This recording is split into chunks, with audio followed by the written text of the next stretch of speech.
Hello, I'm Kevin Berger. When cancer strikes, it's not just the person with the diagnosis who sees their life turned upside down. Cancer can create fear and anxiety for the entire family. The Angel Foundation is a nonprofit that supports people with cancer in many ways, with financial grants and with groups and activities geared at easing the stress for the patient and their loved ones. Here to tell us more is Missy Lundquist and Janice Haines, who are co-directors of the Angel Foundation's Facing Cancer Together program. Thanks, both of you, for joining us. Thanks for having us. Facing Cancer Together, what kind of work do you do? Sure. Well, our Facing Cancer Together program is an education and support program for families when the parent is diagnosed with cancer while they're raising young children. So the program is really designed to help those families forge resilience, learn how to talk to one another, and just be strong throughout the experience. I am a person who has had cancer, and I think talking to my children about it is one of the most difficult things I ever did.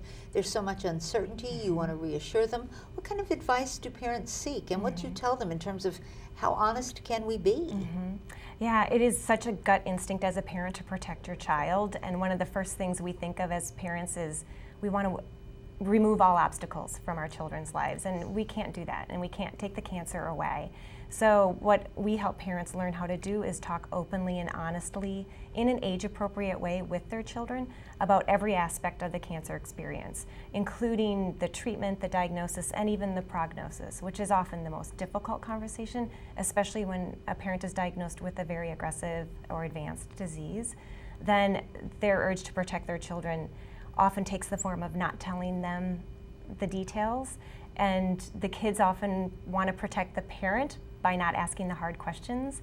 So it creates this gap in conversation that can really have a detrimental effect on the family. So we help navigate that gap, and we help create a bridge there so that parents learn that the real protection that their children need is information and the skills and tools they need to handle whatever is going to be in front of them. They're still kids, and kids need to, maybe more than ever, need to have fun while families are going through this. You offer kids camps. Janice, can you tell us a little more about the kids camps? Sure. Kids Camp is offered free of charge for families who have children ages 5 through 18 years old, and it's offered to people who have any type of cancer at any stage of the cancer diagnosis. And if they can get to us, we will serve them. We actually have a family registered from Oklahoma City coming up the camp this summer in June. So the kids come to camp. It's a fun time for kids to know that they're not alone. They can get support for others, but yet everything we do is intentional, even though it's the traditional camp art project or the tie-dyeing or the climbing the walls. So it's a real time for the kids to bond and really get to know each other and to have fun. Now, Janice, I know you're a two-time cancer survivor, and you were also a young child when your own father was diagnosed with cancer. Do you think programs like this would have helped you when you were a kid? Absolutely. I know it would have helped their family tremendously because it would have opened the line of communication and to really feel like you're a part of the family and part of just knowing what's going on in your family.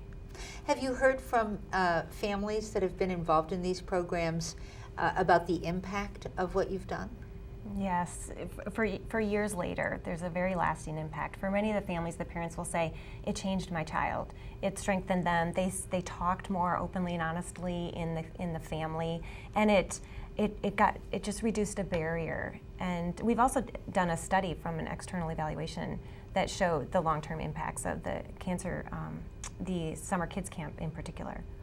If you'd like to learn more about the kids' camps and the other ways the Angel Foundation supports people with cancer, including volunteering or funding some of the campers at Kids Camp, you can go to their website, mnangel.org. And that's it for this edition of Comcast Newsmakers. I'm Kevin Berger. Thanks for watching.